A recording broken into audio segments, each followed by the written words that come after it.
கிறிஸ்துவுக்குள் பிரியமான சகோதர சகோதரிகளே, உங்கள் அனைவருக்கும் என் அன்பார்ந்த வணக்கம். கிறிஸ்துவின் நாமத்தினாலே அவருடைய பாதப்படியிலே அமர்ந்து அவரை நோக்கி கூப்பிடுவோம்.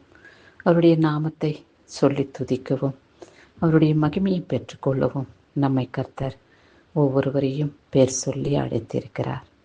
அவருடைய மகிமைக்கு கொடான கொடி ஸ்தோத்திரம். இந்த வேளையிலே கர்த்தர் நமக்கு கொடுக்கப்பட்டுள்ள வார்த்தை என்ன என்று பார்ப்போம். ரூத் 2ஆம் அதிகாரம் 12வது வசனம். இஸ்ரவேலின் தேவனாகிய கர்த்தருடைய செட்டிகளின் கீழ் அடைக்கலமாய் வந்த உனக்கு அவராலே நிறைவான பலன் கிடைப்பதாக என்று சொல்லப்பட்டுள்ளது.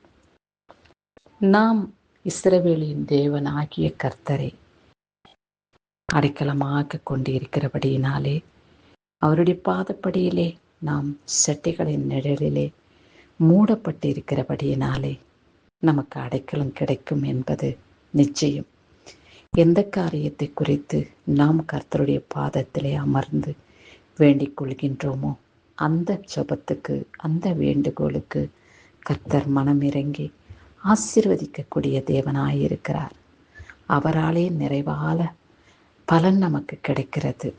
அவராலே நிறைவான ஆசீர்வாதம் நமக்கு கிடைக்கிறது. ஏனென்றால் அவரை அண்டி இருக்கிற பிள்ளைகளை அவர் ஒருபொழுதும் கைவிட மாட்டார். மத்தேயு 11:28 வருத்தப்பட்டு பாரம் சுமக்கிறவர்களே, நீங்கள் எல்லோரும் என்னிடத்தில் வாங்க, நான் உங்களுக்கு இளைப்பாறுதல் தருவேன் என்று சொல்லியிருக்கிறது.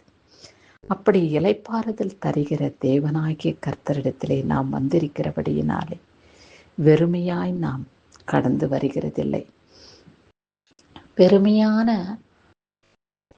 நாட்களை நாம் அனுபவிக்கிறதும் இல்லை. இஸ்ரவேலின் தேவனிடத்திலே நமக்கு அடைக்கலம் கிடைக்கும் என்ற நம்பிக்கையின் விசுவாசத்தோடு நாம் வந்திருக்கிறபடியினாலே அவருடைய பிள்ளைகளுக்கு செட்டிகளின் கீழே அடைக்கலமாய் மூடி மறைத்து பாதுகாக்கிற தேவனாயிருக்கிறார். பரிசுத்தமுள்ள ஆண்டவரே, உம்முடைய பாதப்படியிலே நின்று வேண்டிக் கொள்கிற எங்களை நீர் நினைவு கூர்ந்தருளும். உம்முடைய கண்களிலே கிருபை கிடைக்க, உம்முடைய கண்களிலே தயவு கிடைக்க என்னை நீர் நினைத்தபடியினாலே, என்னை நீர் நினைவு கூர்ந்தபடியினாலே உமக்கு கொடான கொடி ஸ்தோத்திரம் ஆண்டவரே. மகிமையான தேவனை நான் நம்பியிருக்கிறேன். வல்லமையான தேவனை நான் தொழுது கொள்கிறேன். ஒன்றுக்கும் கவலைப்படாமல் என்னை வழிநடத்துகிற ராஜாதி ராஜாவை, ஏசப்பாவை நான் வணங்குகிறேன் என்ற மகிமையின் நம்பிக்கையினாலே நாம் ஆசீர்வதிக்கப்பட்டவர்களாய் அவருடைய பாதத்திலே நாம் அமரும் பொழுது நிச்சயமாகவே நம்முடைய தேவைகளை அவர் பூர்த்தி செய்வார். நம்முடைய மன விருப்பத்தையும் நம் இருதயத்தின் யோசனையின் சிந்தனைகளையும் அவர் நிறைவேற்றக்கூடிய தேவனாயிருக்கிறார். அவர் பாதப்படியிலே எப்பொழுதும் நாம் இருக்கிறபடியினாலே அவர் ஒருபொழுதும் நம்மை மறக்க மாட்டார். அவர் நம்ம ஒருபொழுதும் புறம்பே தள்ள மாட்டார். என் மகனே, என் மகளே, உனக்கு என்ன தேவை? மறுமையிலிருந்து விடுதலை கொடுக்க, வியாதியின் பிணியிலிருந்து சுகத்தை கொடுக்க நான் உன்னோடு கூட இருக்கிறேன். துர்மார்க்கர் மத்தியிலே உனக்கு நிம்மதி கிடைக்க நான் உன்னை ரட்சித்து பாதுகாக்கக்கூடிய தேவனாயிருக்கிறேன். ஆகையாலே ஒன்றுக்கும் கவலைப்படாதே.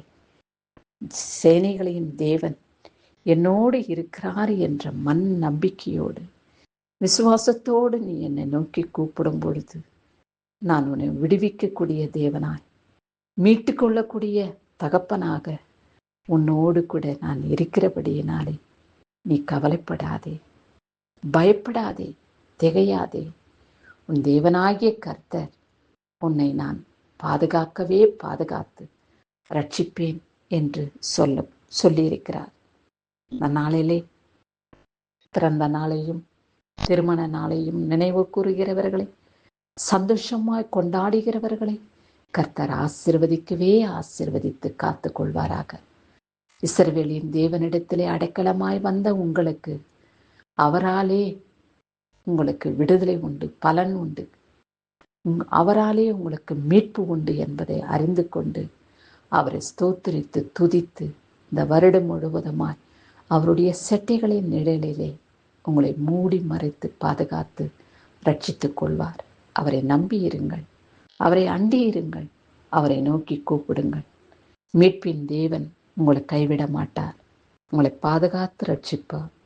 பல ஆசீர்வாதங்களினாலே உங்களை நிரப்பி உங்களை வழிநடத்துவார் என்ற விசுவாசத்தோடு நாம் இந்த வருடத்தை கடந்து வருவோம் என்ற முடிவை நீங்கள் எடுத்துக்கொள்ளுங்கள்.